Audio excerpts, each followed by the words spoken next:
Je voudrais saluer Pierre-Yves Rougeron, qui a accepté de dialoguer avec nous. Bonjour, cher Pierre-Yves. Nos auditeurs vous connaissent bien maintenant. Vous avez, je ne sais pas comment vous présenter. Vous, d'une part, vous présidez un cercle politique de jeunes extrêmement dynamique, efficace, avec de nombreuses adhésions. Il s'agit du cercle Aristote. D'autre part, vous êtes assistant parlementaire, justement, à Bruxelles, et vous suivez de très près, évidemment, l'aventure européenne. Puis vous êtes un auteur, un éditeur, etc. Alors, cher Pierre-Yves, euh, pourrions-nous faire le point sur l'actualité européenne, sur les points qui nous semblent les plus importants, justement dans le droit fil de ce diagnostic que j'ai tenté en quelque sorte. Moi, ce qui me frappe le plus, mais il y aurait beaucoup d'autres sujets à aborder, ce qui me frappe le plus, c'est cette espèce de souveraineté limitée des États européens qui semble se mettre en place. Ce n'est plus la souveraineté limitée à la Brejnev, mais c'est une souveraineté limitée bruxelloise. Euh, je fais allusion évidemment aux sanctions contre les États qui n'acceptent pas les, les quotas de migrants, etc. Nous avons dans le viseur au premier plan, évidemment, la Hongrie. La Hongrie qui fut la première nation à se révolter, justement, contre le pacte de Varsovie. C'est un hasard qui peut nous sembler aujourd'hui cruel. Voilà. Quelle est votre réaction, cher Alors, je vais essayer d'être concis, mais néanmoins, ce sont des matières complexes. Ce qu'il faut bien avoir dans la tête, c'est que le tournant, c'est que aujourd'hui, l'historiographie fait état de ce qu'a été réellement la construction européenne, c'est-à-dire une planification américaine avant tout, fait par des agents américains. Aujourd'hui, il y a eu des tas de gens, particulièrement des historiens ou pseudo-historiens de droite et d'extrême droite, qui ont tenté de faire taire la liberté historique sur ce sujet-là, et qui ont été défaits. Et donc aujourd'hui, par des multiples traductions, nous savons que l'Union européenne n'a jamais souhaité autre chose que la destruction des États membres en son sein. De la France particulièrement parce qu'elle était visée à la fois par l'Allemagne qu'il fallait à tout prix remettre sur le devant de la scène parce qu'elle est le grand partenaire continental de l'Amérique depuis la fin du XIXe siècle. Annie Lacroix-Riz a tranché cette question il y a longtemps. Et il n'y a jamais eu, sauf dans la volonté de deux pays, qui étaient la France gaulienne et uniquement elle, d'abord, et la Russie poutinienne aux alentours des années 2000, 2005-2010, donc les différents appels de Poutine dans le Spiegel, donc une époque qui est aujourd'hui révolue, de volonté, de ce mythe et de ce serpent de mer qu'est l'Europe dite puissance. La seule Europe qui est, c'est celle qui est là, et c'est une Europe qui entend détruire les souverainetés, ce que les États d'Europe de l'Est n'ont pas tout à fait compris, vu que eux pensaient qu'ils allaient pouvoir, quémander des subsides et ne pas payer l'idéologie européiste. Bon. Ce qu'il faut bien comprendre dans l'affaire aujourd'hui, c'est que Bruxelles, et en réalité Berlin derrière, parce que c'est Berlin qui ordonne et qui utilise Macron, qui est très content d'être le premier laquais de l'Allemagne, d'ordonner la conditionnalité des fonds structurels, pour une raison. Il faut que vous compreniez bien pourquoi l'Union européenne, mais également pourquoi les pays d'Europe de l'Est font ce qu'ils font. En réalité, les migrants, je le dis très clairement, et ça tous les spécialistes de l'Europe centrale et orientale et qui en parlent les langues sont à peu près d'accord là-dessus, sont un prétexte pour Orban comme pour les Polonais et d'autres, à la fois pour consolider leur assise dans l'opinion publique et pour demander plus d'argent aux fonds structurels qui, je le rappelle, sont investis par l'Allemagne au profit de ces entreprises et sont une perte sèche pour la France. Pourquoi ? Parce que si vous voyez les flux de ces pays-là, ils n'ont que des flux sortants. Et quand on y envoie des migrants, les migrants s'en vont immédiatement parce qu'ils ne veulent pas être en Hongrie, ils ne veulent pas être en Pologne.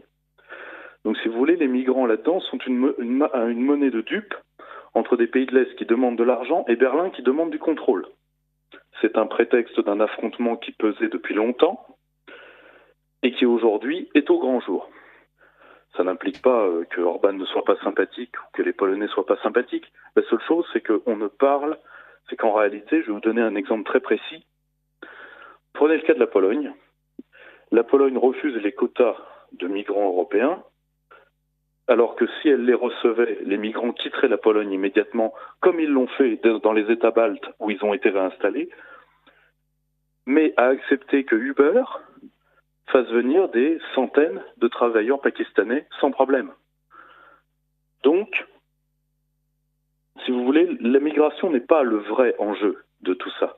Ce qui est le véritable enjeu, c'est que Bruxelles aujourd'hui se déploie et demande le même degré de servilité d'États qui ont été choyés à la demande de l'Allemagne pour être le glacis de l'Allemagne, les fameux buts de guerre de l'Allemagne impériale dans le temps, c'est-à-dire toute cette zone que l'Allemagne estime sienne, plus bientôt l'arrivée de l'Ukraine, dont l'entrée dans les institutions communautaires est le seul grand sujet ici, avec l'entrée à venir du Kosovo. Vu depuis ma fenêtre au Parlement européen, ce sont les deux, ce qu'on appelle les dossiers dits des Balkans orientaux et le dossier ukrainien sont les deux grands dossiers d'élargissement communautaire. Et le changement, on demande à ces pays-là plus de servilité et en échange, on suivra leur brutalité, leur volonté de brutalité vis-à-vis de la Russie. Voilà le deal. Bien. Voilà Bien. les négociations réelles qui ont lieu à Bruxelles aujourd'hui. Alors, Pierre-Yves, nous avons là un premier diagnostic évidemment très redoutable, très dur. Moi, je pensais que, au départ, il y avait plutôt dans la construction européenne une volonté de contournement des souverainetés. Il me semblait que c'était cela plutôt. Contournement des souverainetés avec cette fameuse idéologie, ou plutôt cette fameuse méthode de l'intégration fonctionnelle qui permettait de contourner. C'était le fameux discours de Schuman du 9 mai 1950, c'est-à-dire l'Europe ne sera pas d'un seul coup, on ne va pas créer les États-Unis d'Europe. C'était l'idée qui, au fond, était très rationnelle. L'idée qu'il est facile de prendre une rame de papier et de préparer une constitution des États-Unis d'Europe. Mais les peuples n'étaient pas mûrs pour cela. Alors, Schuman et Monnet ont voulu les prendre un peu par surprise en préconisant un dépassement des souverainetés sans douleur, un fédéralisme sans douleur. C'était ça un peu l'idée de départ. Je trouve que ça a pataugé. Et au fond, lorsque le président Macron veut lancer son mouvement de l'Europe en marche, en essayant de refaire au coup européen le coup qui a si bien marché au plan national, il nous relance le mot d'ordre de souveraineté européenne. Là, il y aurait évidemment beaucoup à dire là-dessus, car ce ne sont que des mots d'ordre, avec l'idée, au fond, que nous avons aujourd'hui une sorte de mouvement dialectique qui aurait pour nom fédération. On ne voit pas... ce serait archaïque pour ces nouveaux idéologues, ce serait archaïque de revenir à la vieille distinction entre État fédéral et confédération, selon qu'on met la souveraineté d'un côté ou de l'autre, dans les parties composantes ou dans le sommet. Tout cela s'est dépassé, ce sont des archaïsmes, et eux sont pour le mouvement fédération qui n'aurait pas de précédent, d'où le fameux oxymore de Jacques Delors, une fédération d'États-nations dont je n'ai pas encore très bien compris ce que ça voulait dire, parce que moi j'aimerais savoir, en tant qu'archaïque, j'aimerais savoir où se trouve la souveraineté. Bon, mais là évidemment votre diagnostic est extrêmement intéressant dans la mesure où moi je pensais que effectivement les nations d'Europe de l'Est craignaient l'hypothèse d'une souveraineté limitée. J'avais participé en 1995 à un colloque à Budapest qu'organisait la chancellerie allemande. C'était la chancellerie de l'Allemagne fédérale qui va organiser le colloque. Et on avait eu droit à deux prestations très, très virulentes et très brillantes d'universitaires, d'un côté tchèque, de l'autre côté hongrois, qui justement disaient « Nous ne rentrons pas dans l'Europe pour... nous n'allons pas. » Ils n'y étaient pas encore, ils étaient candidats. Même pas, à peine. C'était l'esquisse d'une candidature. « Nous n'entrerons pas dans l'Europe pour revenir à la souveraineté limitée. » Et là, vous nous montrez qu'au fond, le problème des migrants, dont moi, personnellement, je pensais que c'était un problème central, vous nous dites que c'est simplement un prétexte. Oui, tout à fait. Parce qu'il faut bien voir qu'on parle en fait de très peu de gens. On parle de très peu de gens et toutes les expériences qui ont déjà été faites de ce que à Bruxelles on appelle relocalisation, voyez le caractère vicieux du vocabulaire, c'est-à-dire de mettre des camps de migrants, on en a mis dans les États baltes. Ils sont partis au bout d'une semaine, les 2 tiers étaient déjà partis. Parce qu'une fois qu'ils sont là, ils ont la libre circulation des capitaux ou des personnes, oui. etc. Et oui. Ils ont l'entièreté de ce qu'est l'Union européenne, c'est-à-dire l'ouverture à tout vent. Oui. Donc, ils sont partis et nous avons perdu leurs traces. Ils sont certainement en Allemagne ou en Scandinavie. Il faut savoir qu'ils veulent, a priori, d'après tous les retours que nous avons de Frontex et d'autres, ils veulent pas venir en France parce qu'ils pensent qu'il y a un mouvement d'opinion qui leur est hostile en France. Ils veulent l'Allemagne et tout ce que la Reichschancelière leur a promis. Et ils veulent à la rigueur la Scandinavie parce qu'ils savent que ce sont des États faibles. Alors ils le savent au passage parce que les ONG arrosées par la Commission, arrosées d'argent, oui. qui sont pour beaucoup d'entre elles, mais pas uniquement, alors il y a une grande majorité d'ONG allemandes, plus les hommes de l'Open Society, qui représentent, si on additionne les Allemands plus l'Open Society, 80% du cheptel d'ONG pro-migration qui préparent et qui conseillent les immigrants. Eh bien, ce qu'il faut bien se rendre compte, c'est que les migrants sont très au fait de leurs droits, très bien préparés. Ils ont généralement d'ailleurs des petits dictionnaires juridiques en plusieurs langues, du matériel pour appeler des avocats, ce qu'on appelle des kits migratoires qui leur sont donnés entre autres par l'Open Society via ces différentes ONG écrans. Bon, tout ça avec l'accord. Et la bénédiction et les vifs encouragements de la Commission. Pourquoi ? Parce que ce que veut maintenant la Commission, c'est passer à une étape beaucoup plus à visage découvert, qui n'est pas contre les pays d'Europe de l'Est en soi, mais qui, disons, couronne le pouvoir allemand, c'est-à-dire que c'est nous maintenant qui allons ouvrir les frontières des États membres de gré ou de force, et qui allons dire par l'otanisation militaire quelles sont les troupes qui y circulent, etc., etc. Aujourd'hui, on passe, en réalité, toute cette affaire du groupe contre, soi-disant, le fameux groupe de Visegrad, qui n'est jamais qu'un groupe créé par l'Allemagne pour organiser sa Mitteleuropa, n'est rien si vous voulez, toute cette affaire est en réalité prise par la Commission pour écraser de son joug, non ces pays-là qui sont déjà dans la main de Berlin, mais les pays latins, qui sont la cible de l'eurocratie depuis maintenant 15 ans. Je reviens très légèrement en arrière. Pourquoi ces flux de migrants vers les pays de Visegrad ou vers les pays baltes sont-ils si faibles ? C'est parce que ces pays ont une identité forte, une langue difficile à atteindre et un niveau de vie faible. Quelle est la raison essentielle ? Premièrement, parce que pour 3 raisons. Un, parce que ces pays-là ne leur ont rien promis, contrairement à l'Allemagne. Premièrement. Deuxièmement, parce que ce sont des pays qui, pour certains d'entre eux, ne sont pas... Alors, sont très riches si vous êtes érythréen ou si vous êtes afghan. Il y a plus d'érythréens que d'afghans dans les flux pour l'instant, mais si vous êtes syrien, si vous êtes syrien, ça se discute. Si vous êtes, il y a de plus en plus de maghrébins, si vous êtes tunisien ou marocain, ça se discute. Donc, il y a cet aspect-là. Et il y a un dernier aspect. Donc, l'aspect niveau de vie. L'aspect niveau de vie, et l'aspect psychologique, pas de promesse. Il y a également un dernier aspect, c'est dans quel pays, souvent les réseaux de passeurs, ou les ONG, ou la télévision satellitaire dans les pays d'envoi, nous promet qu'on sera bien accueillis. C'est pour ça, par exemple, qu'ils veulent relativement peu venir en France.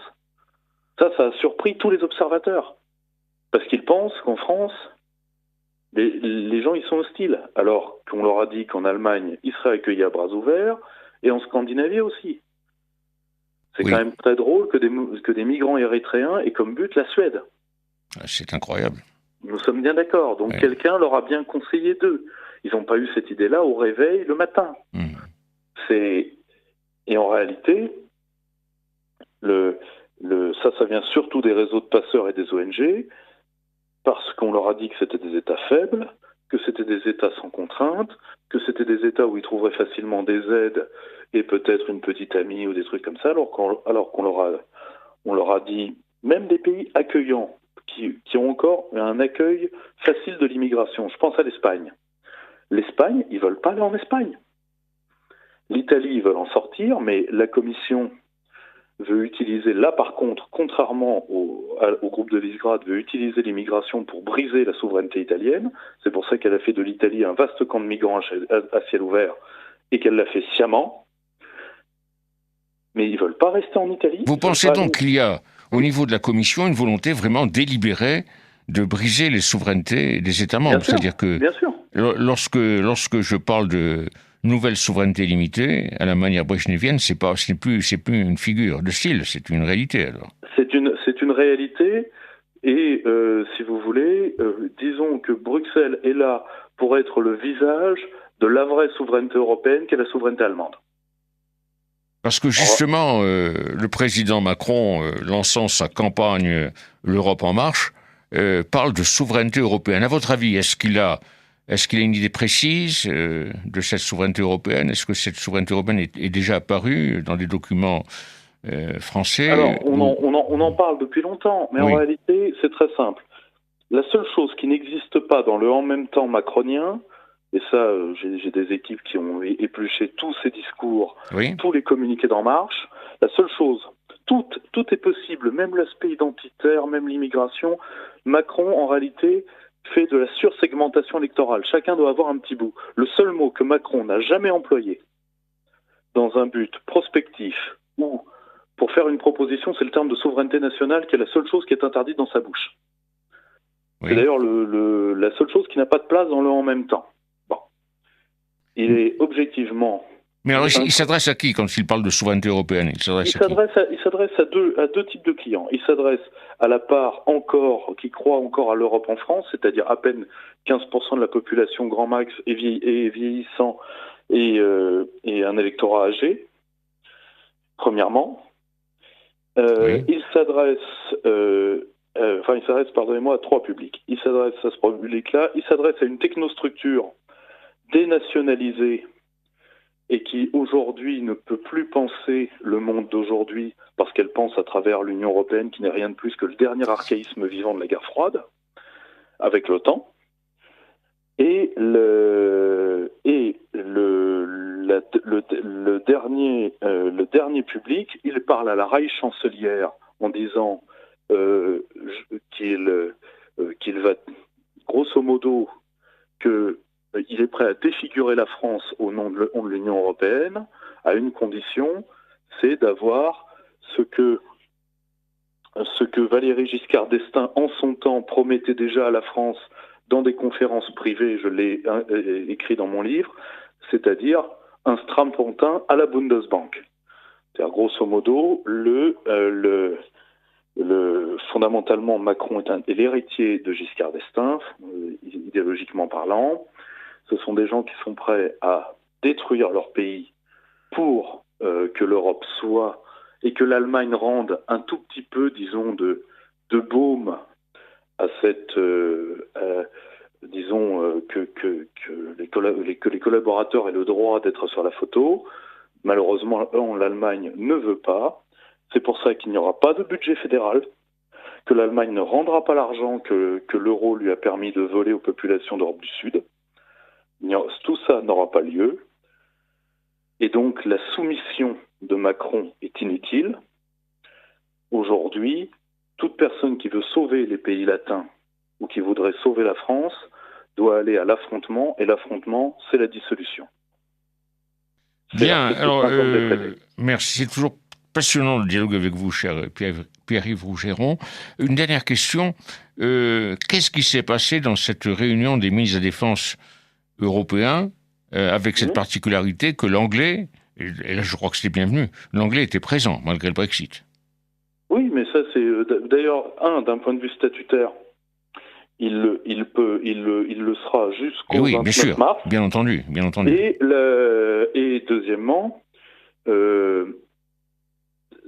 cracher à la figure enfin, vous me direz, les Français on leur crache à la figure et ils disent merci, mais les Anglais pas tellement. Or il n'y a que 2 armées qui tiennent le coup en Europe de l'Ouest. Oui, bien sûr, oui. Les Français et les Anglais. Donc tout le reste ne vaut pas grand-chose. Quoi qu'on en pense. Et oui. Les Anglais étaient là. Deuxièmement, je voudrais, si vous me permettez, professeur, tuer un mythe. C'est que l'Europe de la défense, c'est très simple. L'Europe de la défense, c'est la volonté pour l'Allemagne de prendre les technologies de l'armée française et de détruire l'armée française, point. Ce n'est que ça. Il y a des gens d'ailleurs dont c'est le métier, Arnaud Danjean, Joseph Daul, quelques autres. Mais ce n'est rien d'autre. C'est pour ça que les Anglais ont toujours été contre. Parce que si le raisonnement simpliste qui consiste à dire que les Anglais sont la voix de l'OTAN dans l'Europe de la défense, à titre personnel, moi, je peux témoigner de tout ce que j'ai vu en plusieurs années maintenant dans ces murs. La parole de l'OTAN, elle est relativement peu portée par les Anglais en commission de la défense, qui sont parmi les seuls à envoyer de véritables techniciens.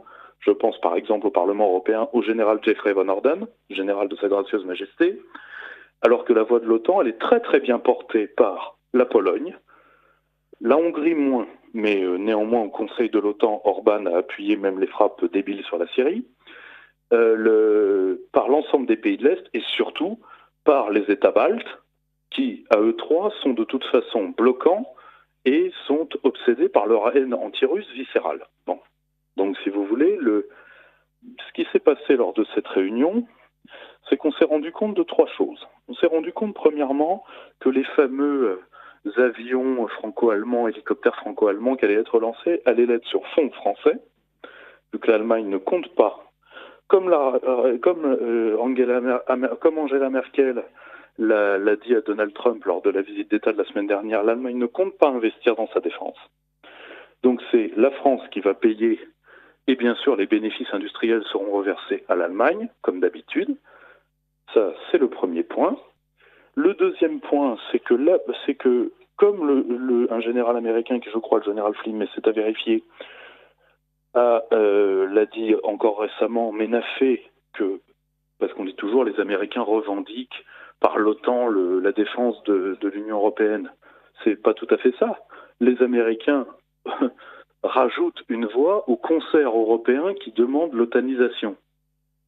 C'est-à-dire tous les pays d'Europe de l'Est, plus des pays comme l'Autriche, plus les Scandinaves. Hein, si vous voulez, ceux qui sont en désaccord avec l'OTAN, objectivement, c'est avant tout la France. Et certainement que la France. Point.